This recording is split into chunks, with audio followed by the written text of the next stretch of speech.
नमस्कार, मी शाहिद किरडकर, सह्याद्री समाचार मध्ये आपल्या सर्वांचं स्वागत करतो. आता आपण वडनाका चिपळूण या ठिकाणी पोव्यास व्यायाम मंदिर अर्थात व्यायाम शाळेमध्ये आहोत आणि इथल्या मुलांनी योगासनामध्ये राज्यस्तरीय स्पर्धांमध्ये प्रचंड असं यश प्राप्त केलेलं आहे.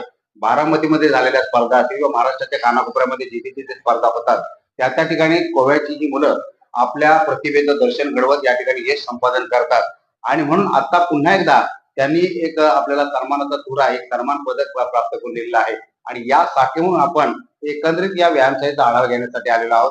या व्यायामशाळेची स्थापना अर्थात सर्वांना परिचित असणारं नाव म्हणजे सामाजिक सांस्कृतिक आणि त्या वैचारिक चळवळीमध्ये कार्यरत असणाऱ्या अर्थात सुमती जांभेकर मॅडम आहेत. नमस्कार. त्यांनी समाजाच्या प्रत्येक घटकासाठी आपले योगदान दिलेलं आहे आणि म्हणूनच हे जे क्षेत्र आहे ज्याच्यामध्ये मुलांना शारीरिक आणि आरोग्य दृष्ट्या देखील सक्षम केलं जातं आणि त्यांच्या बौद्धिक क्षमतेकडे देखील प्रकर्षाने लक्ष दिलं जातं आणि म्हणून नेमकी व्यायामशाळा कशी चालते, नेमकं त्यांनी यश कसं संपादन केलं या संदर्भात आपण जांभेकर मॅडम यांची संवाद साधूया.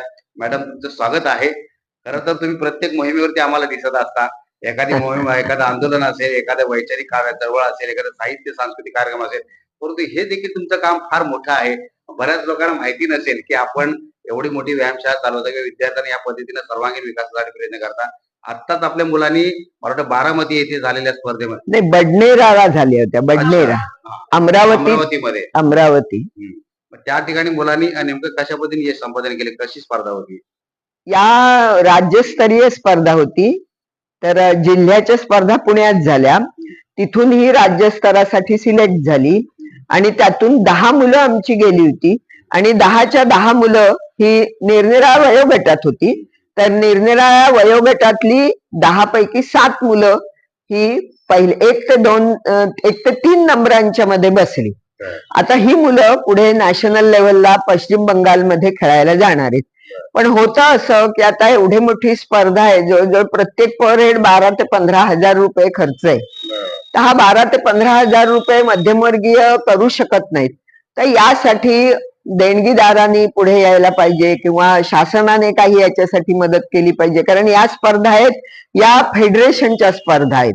पण तरी सुद्धा अनेक हजारो मुलं त्या स्पर्धेला येत असतात आणि चिपळूण शहराचं नाव त्या ठिकाणी उज्ज्वल होणार आहे. तर त्यामुळे मी आवाहन करीन की ही जी मुलं आहेत, या मुलांना 15 हजार रुपये पर हेड खर्च करणं हे शक्य नाहीये.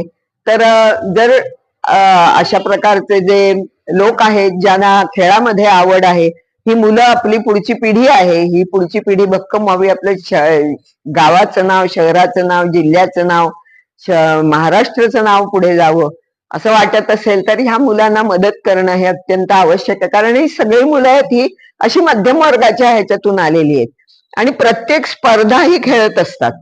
रत्नागिरीत असतील, पुण्याला असतील, सिंधुदुर्ग मध्ये असतील, सगळ्या स्पर्धामध्ये भाग घेणं दरवेळेला पालकांना शक्य होत नाही. तर या मुलांना म्हणजे पुढे उद्या ही नॅशनल, इंटरनॅशनल सुद्धा खेळणार आहेत, इतकी या मुलांची तयारी झालेली आहे, होते आहे तयारी. आणि त्याचबरोबर केवळ योगासनं नाही तर मलखांब, दोरी मलखांब, जिम्नॅस्टिक्स अशा सगळ्या खेळामध्ये, म्हणजे पूर्वी मी ज्या वेळेला व्यायामशाळा सुरू केली तेव्हा 50 वेगळे वेगळे प्रकारचे खेळ घेत होते माझ्याच घराच्या आजूबाजूला. पण काळाच्या ओघामध्ये एवढं शक्य होत नाही. म्हणजे मला स्पोर्ट्स स्कूल सुरू व्हावं इथे अशी इच्छा होती, ते मी नाही करू शकले. पण ह्या व्यायामशाळेच्या माध्यमातून आता पुन्हा मला जिम्नॅस्टिक्सचं हे सुरू करायचंय. जिम्नॅस्टिक असोसिएशनच्या मार्फत आम्ही हे सुरू करतोय. पण जिम्नॅस्टिक हे फार कठीण गेम आहे आणि त्याला खर्च येतो. ऍपरेटस असतात, मुलांच्यासाठी 5-7, मुलींसाठी 5-7 ऍपरेटस आणि त्याच्यासाठी लागणारे शिक्षक. तर हे सगळे करायची इच्छा आहे, हे मी करत होते. रुजुता रेड्डीज ही पहिली जिम्नास्ट की तिने रत्नागिरीचं नाव उज्ज्वल केलं. तर अशी अनेक मुलं होऊन गेली. जसं जुईली खरे ही इजिप्त मध्ये फर्स्ट आली, गोल्ड मेडल मिळवले होतं तिने. त्यानंतर आमची मुक्ता रेड्डीज होती, तिनेही असंच परदेशामध्ये जाऊन अनेक ठिकाणी. आता ही सगळी मुलं चमकलेली आहेत आणि ही जी मुलं आहेत ती दिसतील, यांच्या चेहऱ्यावरचं हास्य, चेहऱ्यावरचे भाव आणि निरोगीपणा, मुख्य म्हणजे निरोगीपणा. म्हणजे बाकी स्पर्धांचं राहू दे, पण प्रत्येकाला निरोगी जीवन मिळालं पाहिजे आणि ही मुलं आहेत ही उत्साही असली पाहिजेत, अशी माझी पहिल्यापासूनची इच्छा होती. आणि त्यामुळे मी या क्षेत्रात उतरले आणि ह्या मुलांना 1978 मध्ये चिपळूण शहरामध्ये भागवत गुरुजी म्हणून होते, त्यांना खाकी भागवतच म्हणत असत. आणि मुलांना महिलांना हे शिकवणं हेच त्यांचा ध्यास होता. पोहण्यापासून लाठी काठी बोथाटी लेझिम दोरी मलखांब मलखांब हे सगळं ते शिकवत असत. आणि त्यांनी मला शिष्यत्व मला दिलं म्हणून मी इतकं करू शकले. आणि आता पाथर्डी म्हणजे रामपूर पासून आत जी 6 गावं आहेत त्या ठिकाणी ग्रामविकास प्रकल्प मी घेतलाय. मिरवणं, पाथर्डी, गुढळ, डुगवं, शिरवली, तामनमळा अशी 8 गावं आहेत अगदी. आणि त्या गावांच्या मध्ये गाव तिथे व्यायामशाळा हा प्रकल्प मी सुरू केलाय. अर्थातच प्रत्येक ठिकाणी या गावामध्ये रोज व्यायाम शिक्षक पाठवणं शक्य नाही, म्हणून मी असं केलंय की तिथल्या मुलांना 14 ते 16-17 वर्षाची मुलं आहेत, ही 40 मुलं होती सुरुवातीला मार्च मध्ये. दर रविवारी आम्ही जातो मार्च पासून आजपर्यंत, आणि ती पण अतिशय सुंदर मुलं तयार झाली आहेत, होत आहेत. आणि मग ती मुलं प्रत्येक गावामध्ये आपल्या वाडीवाडीवर व्यायामशाळा घेतील. आणि ही चळवळ सुरू करायचा माझा आज या वयातही माझी अजून उमेद आहे की ते तिथे करायला पाहिजे आपल्याला. आणि मग जर तिथे झालं तर हा सगळ्या तालुक्यामध्ये हे होईल असं मला वाटतं. म्हणजे अशी इच्छा तर आहे, बघूया काय होतं ते. नक्कीच मॅडम. परंतु या मुलांनी ज्या पद्धतीने आता इथे पालकांमध्ये किती जागरूकता आहे किंवा या क्षेत्राकडे ओढ आहे का पालकांची? असं आहे की ज्या मानाने पाहिजे त्या मानाने नाही. म्हणजे कसं होतं की समजा आपल्या इथे 8-10 शाळा आहेत, हायस्कूल्स आहेत, तर त्या 8-10 हायस्कूल्स मध्ये समजा एक 10-12-15 हजार मुलं हे करतात. आता 15,000 मुलं असतील, त्यातली तुम्ही 10% म्हणालात तर किती होतील? 1200-1500 मुलांनी केलं पाहिजे. ती जाऊ दे, 1% मुलं सुद्धा येत नाहीत, म्हणजे 150-200 मुलं यायला काही हरकत नाहीत, तर तेवढी मुलं इथे येत नाहीत. तर पालकांच्या मध्ये ही जागृती निर्माण होणं आवश्यक आहे. कारण हा जर खेळ किंवा ही योगासनं त्यांनी शिकले तर बेसिक गेम आहे. म्हणजे तुमची ह्यामध्ये तुम्ही काय करता की स्ट्रेचिंग करता, म्हणजे अवयवांना खेचता किंवा अवयवांना ताण देता, दाब येतो अवयवांच्यावर, पीळ पडतो. तर या सगळ्यामुळे ताण दाब आणि पीळ याच्यामुळे काय होतं की ही जी शरीराची जी क्षमता आहे ही क्षमता वाढते. रक्तवाहिन्यामधलं रक्तप्रवाही छान होऊ शकतं. आणि उत्साह आहे अजिबात, तुम्ही सकाळी उठल्यापासून संध्याकाळी झोपेपर्यंत ही मुलं अजिबात दमणार नाहीत, थकणार नाहीत. तेव्हा आपल्या मुलांना जर असं एनर्जेटिक ठेवायचं असेल तर ह्या व्यायामाची नितांत गरज आहे.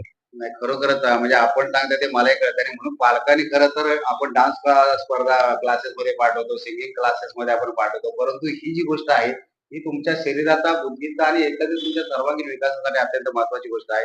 आणि तुम्ही म्हणताय त्याप्रमाणे अजून लोकांना माहिती नाही, पण मला खात्री आहे मॅडम की आता ही आपलं सगळं हो ऐकलं हो, अगदी अगदी अगदी. पालकांमध्ये म्हणजे तुम्ही इथे आलात आणि हे सगळं नीट पाहिलं तर खरंच तुम्ही म्हणजे खरंच पत्रकार आहात की ज्यांनी याच्यापर्यंत समाजापर्यंत काय चाललंय, काय घडामोडी घडत आहेत आणि काय लोकांना घेण्यासारखं आहे हे पोचवणं अत्यंत गरजेचं आहे. आणि तुम्ही ते काम करता आहात, तर त्यामुळे खरंच तुमचं मनापासून मी आभार नाही म्हणत, अभिनंदन म्हणते.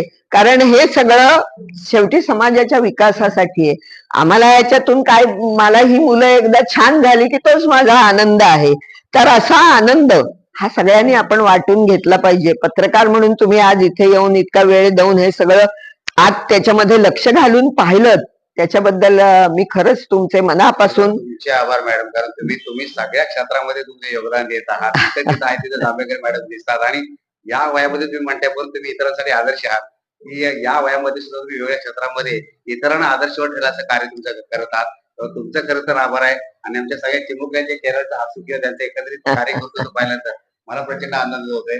आपले 2 जे प्रशिक्षक आहेत त्यांची देखील मेहनत खूप आहे. लड्डा मॅडम आहेत किंवा आपले प्रकाश खळे खळे खळे ना, मगापासून पाहिले की या जरा दोघे पण पुढे या, तुमचे चेहरे लोकांना बघू द्या. तर या पूजा लड्डा मॅडम आहेत आणि एक खैर सर आहेत की जे या मुलांना खळे ना, मेहनत घेत आहेत. खळे खळे प्रकाश खळे आणि पूजा लड्डा मॅडम हे मुलांवरती मेहनत घेत आहेत आणि कमी कालावधीमध्ये अल्पावधीतच मुलं अतिशय चांगल्या पद्धतीने तरबेज होत आहेत. आणि ही जी मेहनत आहे ती आपल्याला दिसते आहे. आणि म्हणून पालकांनी सुद्धा जागरूक व्हावं. आणि त्याचबरोबर अतिशय महत्वाची बाब म्हणजे जसं मॅडमने सांगितलं की मुलांमध्ये क्षमता आहे, सामर्थ्य आहे, मुलं खरं तर यश मिळवू शकतात. परंतु त्यासाठी लागणारं जे आर्थिक बळ आहे हे बळ कुठून मिळणार, तर ते समाजातल्या दानशूर व्यक्तींकडून. तर एखाद्या विद्यार्थ्याला किंवा एखाद्या खेळाडूला आपण राज्यस्तरीय किंवा राष्ट्रीय स्तरावरती घेऊन जायचं असेल, आंतरराष्ट्रीय स्तरावरती घेऊन जायचं असेल, तर ती प्रचंड खर्चिक बाब आहे. एकतर आपण अतिशय सामाजिक भावनेतून मॅडम हे कार्य करत आहेत. मात्र जर आपल्याला मोठ्या स्तरावर जायचं असेल, आपल्या शहराचं, तालुक्याचं, जिल्ह्याचं आणि पर्यायानं महाराष्ट्राचं नाव जर करायचं असेल, तर त्यासाठी आर्थिक मदत हवी आहे. आणि मला खात्री आहे की ही न्यूज पाहिल्यानंतर, आपण हे सगळे चित्र पाहिल्यानंतर आपल्या समाजातील अनेक दानशूर हात पुढे सरसावतील आणि अशा मुलांच्या पाठीशी किंवा अशा संस्थांच्या पाठीशी गंभीरपणे उभे राहतील आणि भविष्यात आपल्याला अनेक प्रतिभावंत मुलं या चिपळूणमध्ये घडलेली पाहायला मिळतील, अशी आपल्याला आशा आहे. तुर्तास तरी मॅडम आपले आम्हा चिपळूणचे आभार आभार मानतो, चिमुकल्यांचे आपल्या दोघांचे देखील आभार मानतो, इथे सांगतो. धन्यवाद. धन्यवाद.